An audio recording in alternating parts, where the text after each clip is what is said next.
Jeffrey Dahmer, a name that has become synonymous with horror, depravity, and one of the darkest chapters in American criminal history. Known as the Monster of Milwaukee, Dahmer's life was a slow descent into obsession, cruelty, and unthinkable violence. His story, though disturbing, reveals the chilling reality of how a seemingly ordinary young man became one of the most infamous serial killers of the 20th century. Jeffrey Lionel Dahmer was born on May 21, 1960, in Milwaukee, Wisconsin. His childhood was marked by instability.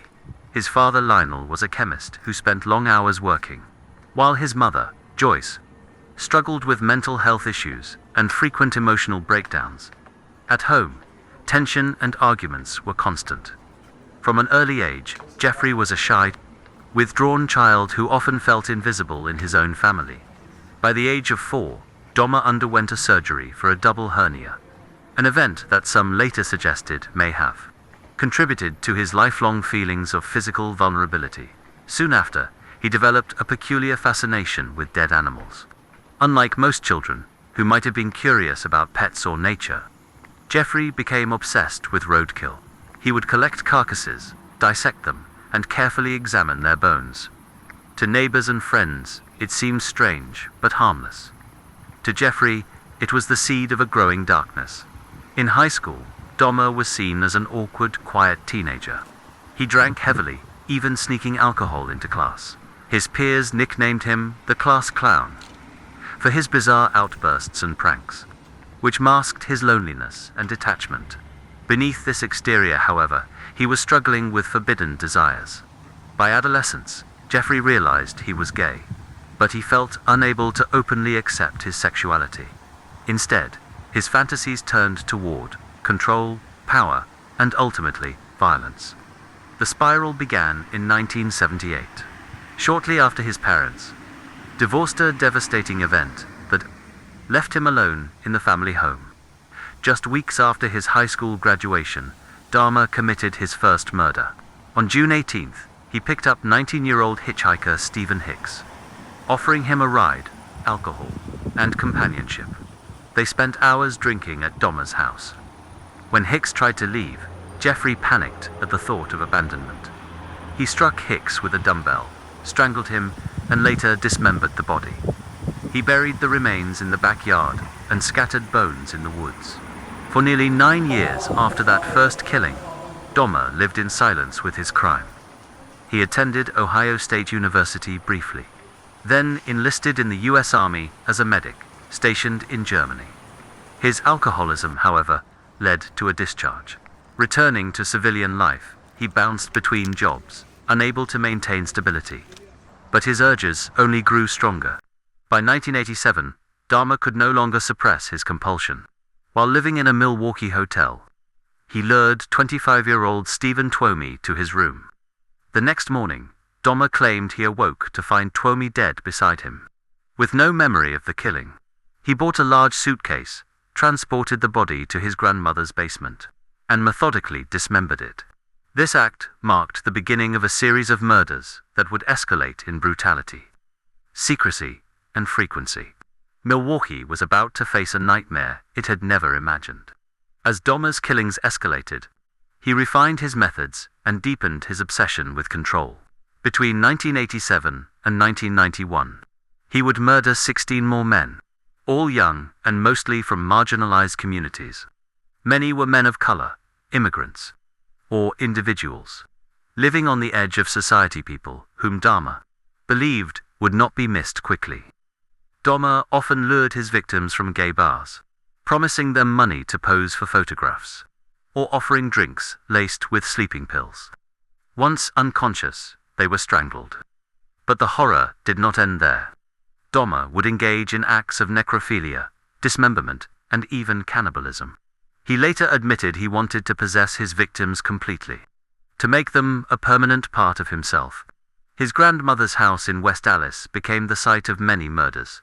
Yet when she complained of strange smells and odd late-night activities, Jeffrey eventually moved into his own apartment. Unit 213 at the Oxford Apartments in Milwaukee. It was here that his crimes reached their most terrifying peak. Inside apartment 213, police would later discover a scene of almost unimaginable horror. Human skulls arranged like trophies, severed heads in the refrigerator, preserved organs in jars, and a barrel filled with acid used to dissolve flesh. Neighbors recalled foul odors seeping through the building. But Dahmer deflected suspicion with excuses about spoiled food or a broken freezer. One of the most disturbing aspects of Dahmer's crimes was his attempt to create zombie-like companions. He drilled holes into the skulls of some victims and injected acids or boiling water, trying to induce a state of submission. His twisted desire was not merely to kill, but to control, to keep his victims alive, yet utterly dependent and powerless. Remarkably, Dahmer had several encounters with law enforcement before his final arrest. In May 1991, 14 Konarak's synthesome phone escaped from Dahmer's apartment, naked and drugged, stumbling into the street. Neighbors called police, pleading for help. But Dahmer convinced the responding officers that Konarak was his 19-year-old lover, and that the incident was simply a domestic dispute.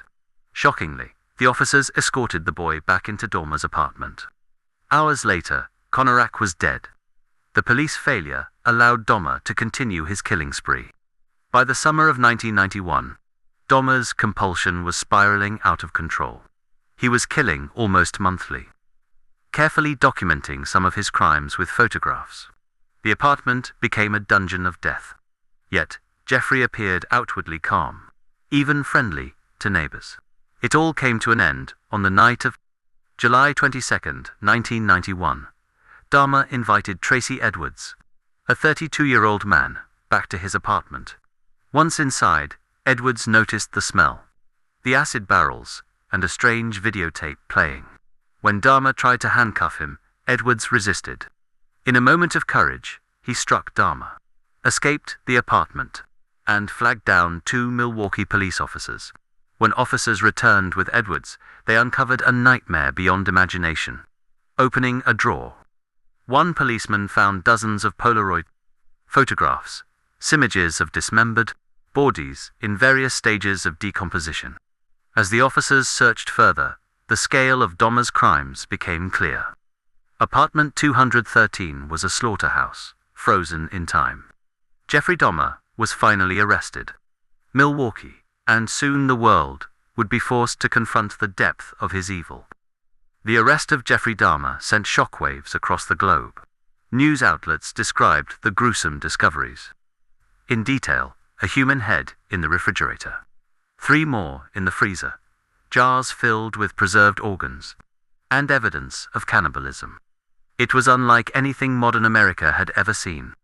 In the interrogation room, Dahmer was startlingly calm. Over weeks of questioning, he confessed to 17 murders, committed between 1978 and 1991.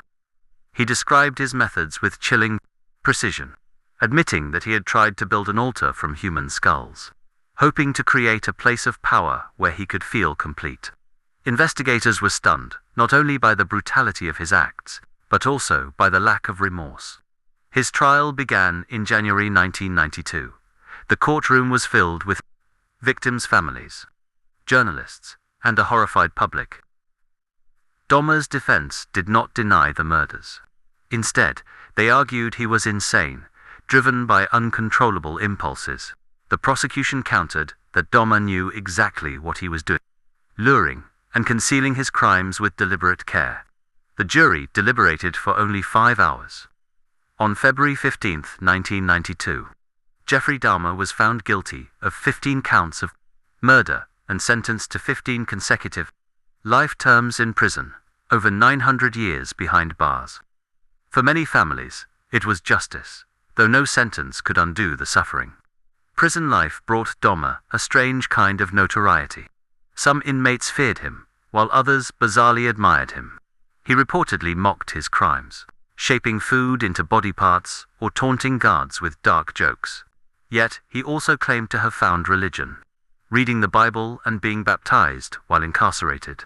But Dahmer's life behind bars was short-lived.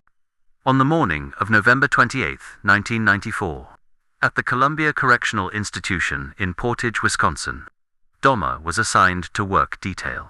Alongside two other inmates, Jesse Anderson and Christopher within the prison gym, Scarver brutally attacked both men with a metal bar. Dahmer was struck repeatedly in the head and died from severe head trauma. He was 34 years old. The news of Dahmer's death sparked mixed reactions: relief, closure, and even anger that justice had been cut short. For the families of victims, it marked the end of a nightmare, though the scars remained forever. Jeffrey Dahmer's legacy endures as one of the darkest stories in the annals of true crime. His case raised troubling questions about police failures, social prejudice, and the hidden monsters that can lurk behind ordinary faces. Even today, the story of the monster of Milwaukee is retold as both a warning and a grim reminder of how evil can fester unnoticed until it explodes into horror. This was True Crime Vault Stories. Stay safe and stay curious.